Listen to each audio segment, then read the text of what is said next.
जैसे कि पिछले अध्याय में आप लोगों ने पढ़ा प्रकाश का अपवर्तन और प्रकाश का परावर्तन।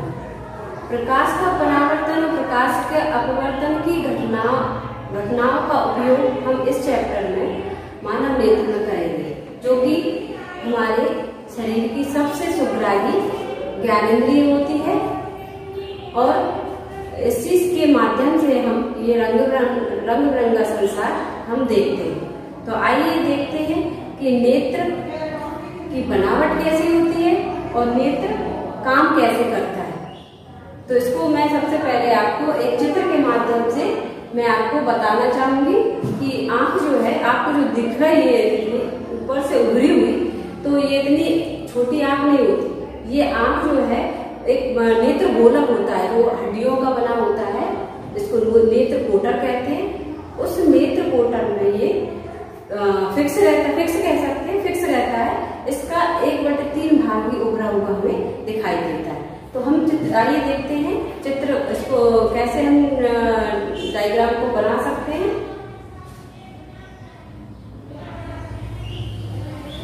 थोड़ा सा बड़ा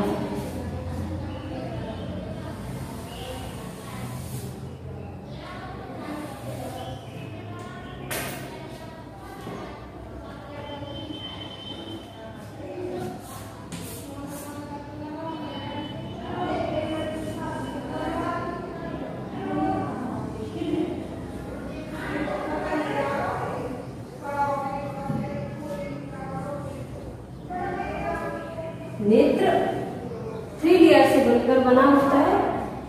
क्योंकि इस चैप्टर में आपको नेत्र का सिर्फ फिजिकली पार्ट पढ़ना है, इसलिए मैं इन लेयर के बारे में डिटेल में नहीं बताऊंगी। अभी आपको सिर्फ ये देखना है कि इसकी जो बाहर की लेयर होती है वो स्क्लेरा कहलाती है, कोरोइड कहलाती है, दूसरी स्क्लेरा और थर्ड जो होगी वो रेटिना कहलाएगी। इससे पहले हम इसके लेंस के बारे में देखते। ये उभयोत्तल लेंस होता है जो हमारे नेत्र में सस्पेंसरी लिगामेंट, जिसको हम कहते हैं पक्षमावी पेशी से ये सधा रहता है बीच में।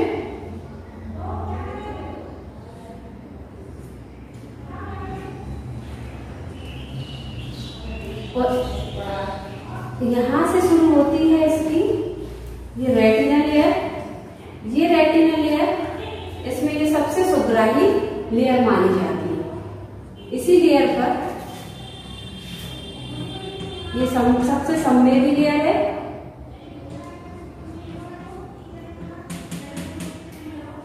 और इसी पर ही किसी भी वस्तु को जो हम देखते हैं उसका प्रतिबिंब उल्टा बनता है। तो आइए हम इसके बाद डिटेल के बाद इसकी संरचना के बारे में पढ़ते हैं। लेंस की सबसे सुग्राही जो लेयर मैंने आपको बताई रेटिना होती है, ये इस पर उल्टा प्रतिबिंब बनता है वस्तु का। और ये जो लेंस होता है उभयोत्तल लेंस होता है। ये उभयोत्तल लेंस एक पर्दे की भांति कार्य करता है।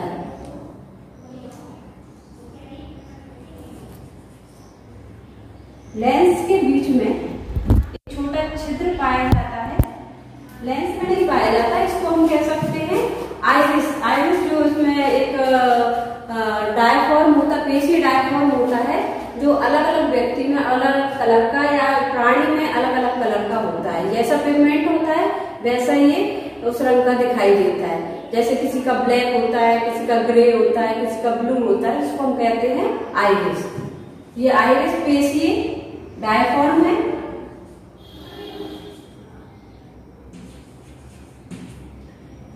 आंख में एक पारदर्शी पर्दा या झिल्ली कह सकते हैं पाया जाता है, इसको कहते हैं कॉर्निया। कॉर्निया पर प्रकाश पड़ता है, लेकिन सारा प्रकाश जितना कॉर्निया पर पड़ता है उतना प्रकाश पूरा का पूरा हमारी आंख के अंदर नहीं जा पाता। सिर्फ जितना प्रकाश आइरिस पर पड़ता है वो लेंस के माध्यम से आंख के अंदर जाता है। आइरिस के बीच में एक छिद्र पाया जाता है। क्योंकि ये आइरिस पेशीय डायफ्राम होता है, ये एक छिद्र को कंट्रोल करता है, नियंत्रित करता है, इसका छिद्र को छोटा और बड़ा करता है, जिसको हम कहते हैं प्यूपिल या पुतली। इस पुतली के माध्यम से सीमित मात्रा में प्रकाश आंख के अंदर जाता है। ये प्यूपिल जैसे प्रकाश की मात्रा होती है, जैसे मान लीजिए हम तेज धूप में जाते हैं तो ये छोटा हो जाता है, और जैसे ही हम छांव में या कम प्रकाश में आते हैं तो ये क्षेत्र बड़ा होता है। तो उस समय हमें कुछ समय के लिए, कुछ सेकंड के लिए हमें दिखाई नहीं देता। तो ये कह सकते हैं कि ये प्यूपिल जो है वो प्रकाश, आंख के अंदर जाने वाले प्रकाश की मात्रा को नियंत्रित करता है। फिर इसके बाद हम देखें कि लेंस और कॉर्निया के बीच में एक जलीय परत पाई जाती है, जिसको हम कहते हैं एक्वस ह्यूमर।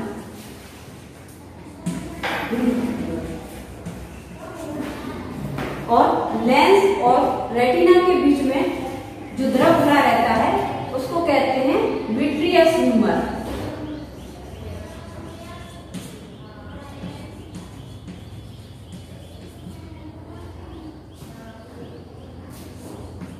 ये रेटिना है, रेटिना की लेयर है जो सबसे संवेदी होती है और इसी पर भी किसी भी वस्तु का प्रतिबिंब बनता है।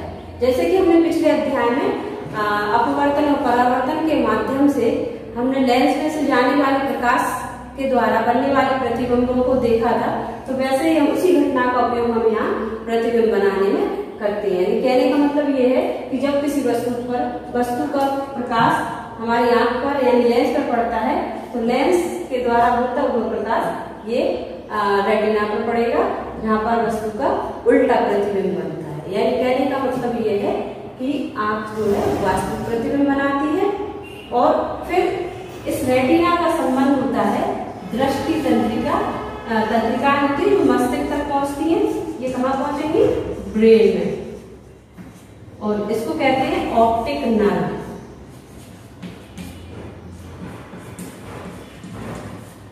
तो ऑप्टिक नर्व के माध्यम से ये प्रतिबिंब जो संवेदना है आपकी, किसी वस्तु का जो प्रतिबिंब की संवेदना है वो मस्तिष्क पर पहुंचेगी और मस्तिष्क हमें उस वस्तु को सीधा देखने का आभास कराएगा, तब हमें जाती वस्तु सीधी दिखाई देगी।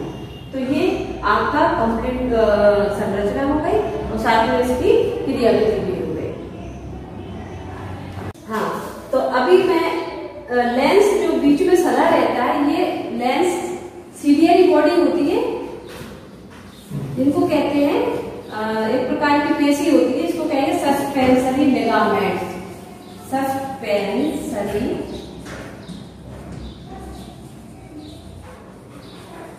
लिगामेंट्स। इन सस्पेंसरी लिगामेंट्स के द्वारा ये लेंस हमारी आंख में बीच में सदा रहता है और इनके संकुचित और शिथिलित होने पर लेंस मोटा और पतला होता है, जिससे लेंस की फोकस दूरी घटती और बढ़ती रहती है। जब हमें पास की वस्तु देखनी होती है तो लेंस मोटा हो जाता है। इसका मतलब ये है कि ये सस्पेंसरी लिगामेंट्स है, ये संकुचित होती है। यानी कहने का मतलब ये है, जब ये संकुचित होती है तो लेंस मोटा हो जाता है और फोकस दूरी कम हो जाती है और हमें पास की वस्तु दिखाई देती है। और जब ये लेंस जो सस्पेंसरी लिगामेंट्स शिथिल होती है तो लेंस पतला हो जाता है और फोकस दूरी बढ़ जाती है, जिससे हमें दूर की वस्तु क्लियर दिखाई देती है। तो इसी को हम कहते हैं नेत्र की समंजन क्षमता।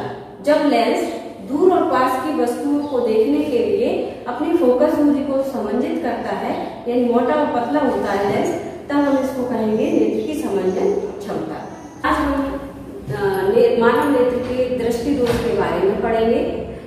दृष्टि दोष क्या होता है? जैसे हमने देखा होगा कि कुछ समय बाद या कुछ समय बाद में हर एक एज में हो सकता है कि हमारे नेत्र की जो समझने क्षमता है वो वीक हो जाती है, या ये कहें कि पक्षमापी पेशियां जो होती हैं वो सही से काम नहीं करती और हमें दूर और पास, कभी दूर का देखने में दिक्कत होती है तो कभी पास का देखने में दिक्कत होती है। तो जिसको हम कहते हैं दृष्टि दोष, मानव नेत्र के दृष्टि दोष। तो आज हम पढ़ेंगे दृष्टि दोष के बारे में कि कौन कौन से दृष्टि दोष हो सकते हैं। तो सबसे पहले हम देखते हैं निकट दृष्टि दोष। पहले पूरा देख लेते हैं कितने प्रकार के दृष्टि दोष होते हैं। निकट दृष्टि दोष,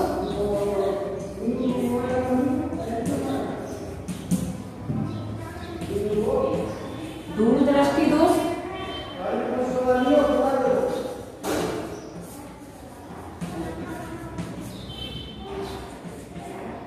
जरा दृष्टि दोष,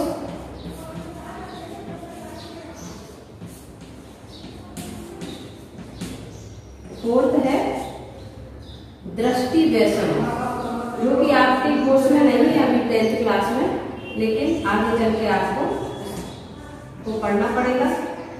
दृष्टि वैषम्य। निकट दृष्टि दोष क्या होता है? जब हमें वस्तु पास की क्लियर दिखाई देती है, स्पष्ट दिखाई देती है, पास की वस्तु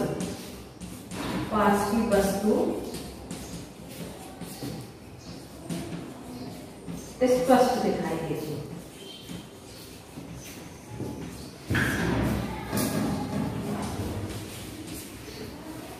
और दूर की स्पष्ट दिखाई नहीं देती, तब हम इसको कहेंगे निकट दृष्टि दोष।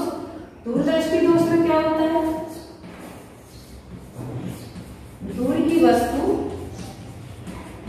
स्पष्ट दिखाई देती है। और जरा दृष्टि दोष क्या होता है? जैसे जरा नाम से स्पष्ट है कि बुढ़ापे में क्या होता है कि हमारे दूर और पास की दृष्टि जो है वो वीक हो जाती है। तो ना तो पास का स्पष्ट दिखाई देता, ना ही दूर का स्पष्ट दिखाई देता है, तो इसे कहेंगे जरा दृष्टि दोष। और फोर्थ है दृष्टि वैषम्य। दृष्टि वैषम्य क्या होता है? जैसे मान लीजिए हमें हॉरिजॉन्टल लाइन और वर्टिकल लाइन, हॉरिजॉन्टल और वर्टिकल लाइन में आड़ी और खड़ी लाइन और आड़ी लाइन, इनमें से आपको देखने में प्रॉब्लम होती है। जैसे या तो हमें खड़ी लाइन दिखाई देगी, आड़ी नहीं दिखाई देगी, आड़ी दिखाई देगी तो खड़ी दिखाई देगी, तो इसको कहेंगे दृष्टि वैषम्य। ठीक है। अब हम निकट दृष्टि दोष के बारे में डिटेल में पढ़ेंगे कि निकट दृष्टि दोष होता क्या है, किस कारण से होता है और इसका निवारण क्या है।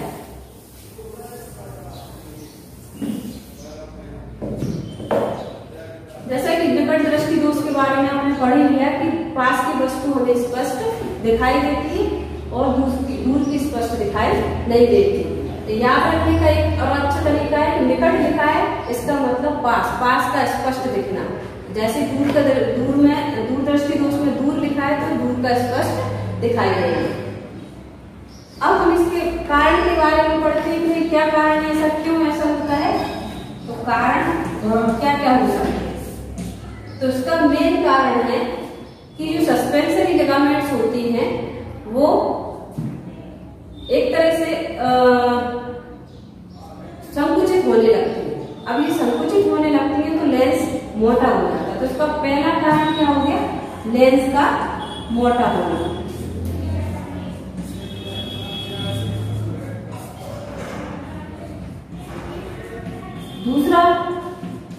दूसरा कारण क्या है? जब लेंस मोटा हो जाएगा तो फोकस दूरी जो है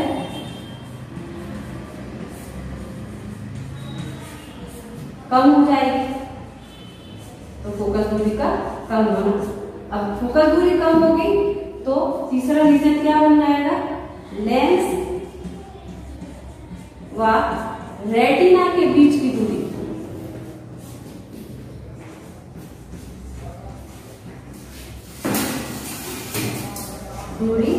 बढ़ जाना। एक रीजन अगर आपको पता है तो बाकी दो रीजन वो ऑटोमेटिकली बन जाते हैं। लेंस मोटा होगा तो फोकस दूरी कम हो जाएगी और लेंस और रेटिना के बीच की दूरी बढ़ जाएगी। तो निकट दृष्टि दोष के ये 3 कारण होते हैं। इसको हम एक चित्र के माध्यम से समझ सकते हैं।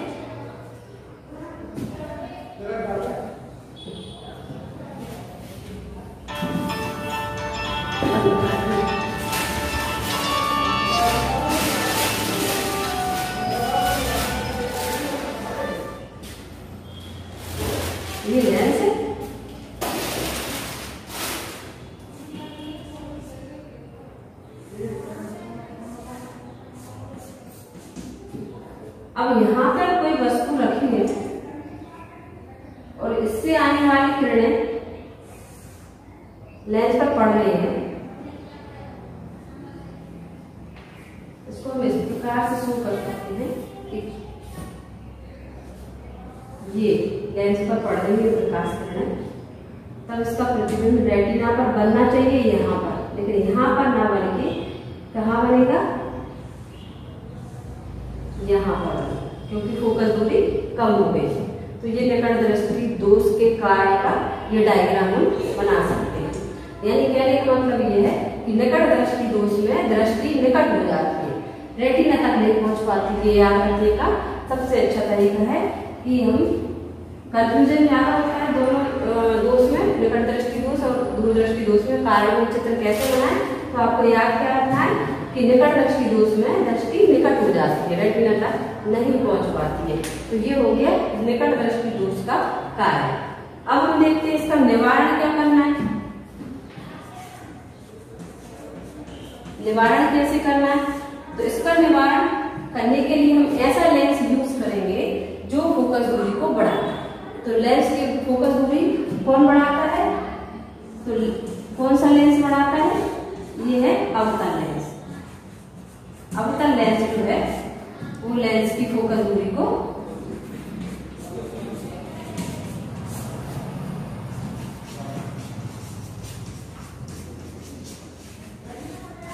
बढ़ाता है। ठीक है, तब क्या होगा,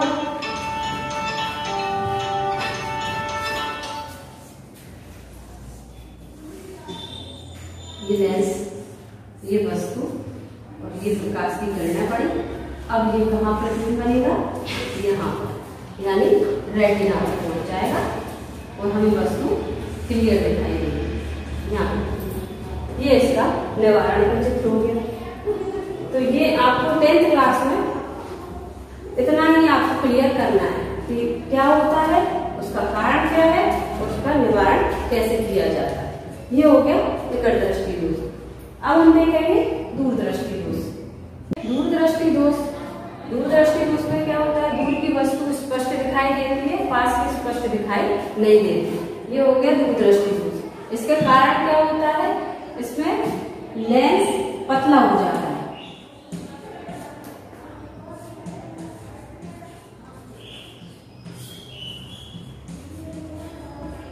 लेंस पतला क्यों हो जाता है, क्योंकि जो सस्पेंसरी लिगामेंट्स होती है वो शिथिल हो जाती है, ढीली पड़ जाती है, जिससे लेंस पतला हो जाता है। और जब लेंस पतला हो जाता है तो उसकी फोकस दूरी बढ़ जाती है। फोकस दूरी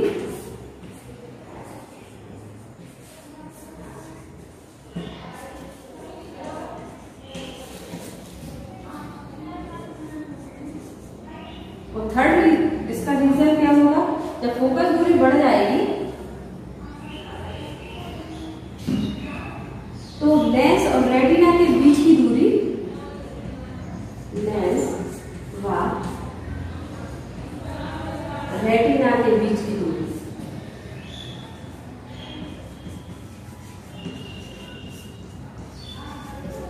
कम हो जाती है।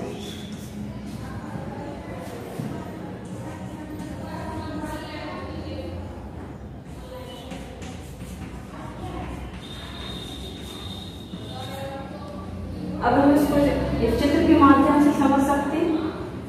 जैसे ये आई है, ये आई का लेंस,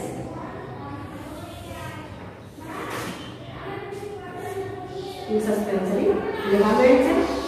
तो यहाँ पर कोई वस्तु ढकी हुई है और इससे आने वाली प्रकाश किरणें इस लेंस पर पड़ती है और अब ये इसकी फोकस दूरी बढ़ने के कारण इसका प्रतिबिंब कहाँ बनेगा, वो रेटिना से बाहर यहाँ बनेगा। तो दूर का स्पष्ट दिखाई देता है, पास का नहीं दिखता। तो इसके लिए हमें क्या करना होगा, निवारण के लिए, तो इसके निवारण के लिए हमें ऐसे लेंस का उपयोग करना होगा कि जिसकी फोकस दूरी कम हो जाती है, जो फोकस दूरी को कम करता है। उसके लिए हम उत्तल लेंस का उपयोग करेंगे।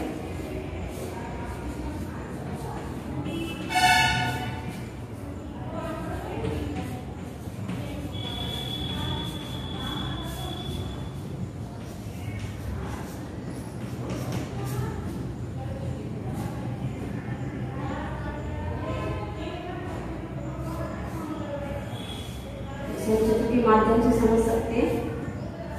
ये कोई वस्तु है और अब हमने उत्तल लेंस का उपयोग किया, इस पर प्रकाश किरणें जैसी पड़ेगी तो वस्तु का प्रतिबिंब रेटिना पर बनने लगेगा।